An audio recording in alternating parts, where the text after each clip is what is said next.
Brand original tires, less than 3,000 miles on the tire. There's a side mount plate, painted rear hub. That is a custom made rear taillight housing, and normally the plate goes down below that, and you'll see people that cut them off. And I actually had a friend of mine who works for Bentley custom make that in the interior shop. Made that custom rear end housing for me. If you notice, the taillights are also narrowed as well. They're not as wide. Custom seat. I do have the original seat with the original passenger seat in the back. That's what that screw is right here. That's where the passenger seat bolts on. You just have a screw to fill the hole, and that's a ostrich, custom ostrich seat I'd made with a low seat pan, so you sit lower in that seat with Tempur-Pedic foam inside. Painted these side covers that are normally chrome to match. Also painted the entire engine. Custom spike intakes. And if you notice, they are dual intakes. It's a pretty cool look. Kuryakyn grips, Kuryakyn mirrors, just to make it look a little nice. That's the matte silver metallic, so it's got a nice sheen to it, but it's not too shiny. It's also not flat. It's kind of right in between a flat and a gloss. It's called matte. Fugen Viper exhaust, no longer even in existence as the company went out of business. It's a great sounding exhaust.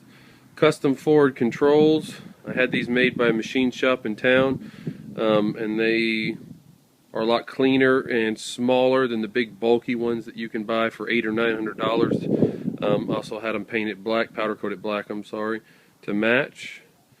Original wheels and tires again with the red pinstripe. You see the wires going down. That is for the light kit that I have installed onto it.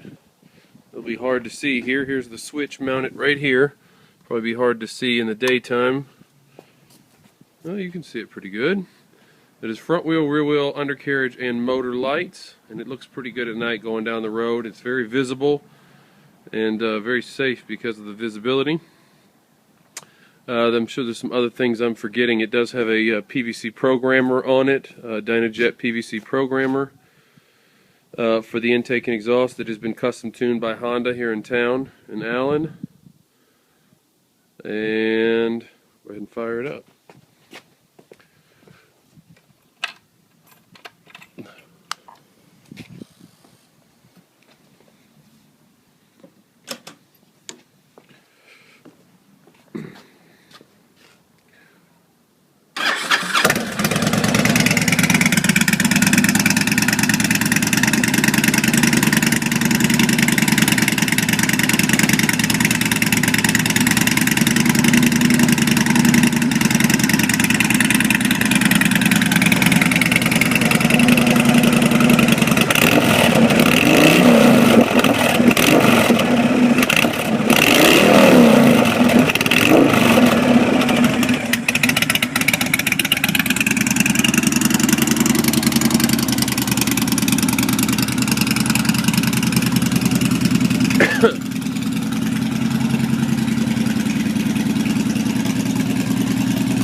Also forgot I do have the low and mean chin scoop on it with the screen in it. Makes it look kind of nice. That is a 200mm rear tire, and as if you notice, if you look at different ones, see that rear fender sits completely different than stock. It actually has a custom frame chop on the back that allows the rear fender to sit even with the actual tire, should I say. The curves of the rear fender follow the lines of the tire more naturally compared to stock, which kind of has a dirt bike look. This looks nicer and sits it, and it doesn't rub. It sits the exact same. It just changes the curvature, as opposed to the tail end being up. It sits a little differently, and that the seat pan's actually custom made for that. But the stock seat does fit still just fine. So it gives it a nice low and lean look, and that fender wraps that tire much better. Pretty sure that's about it. 2010 Honda Fury VT 1300 CXA. and matte gray or matte silver bullet metallic.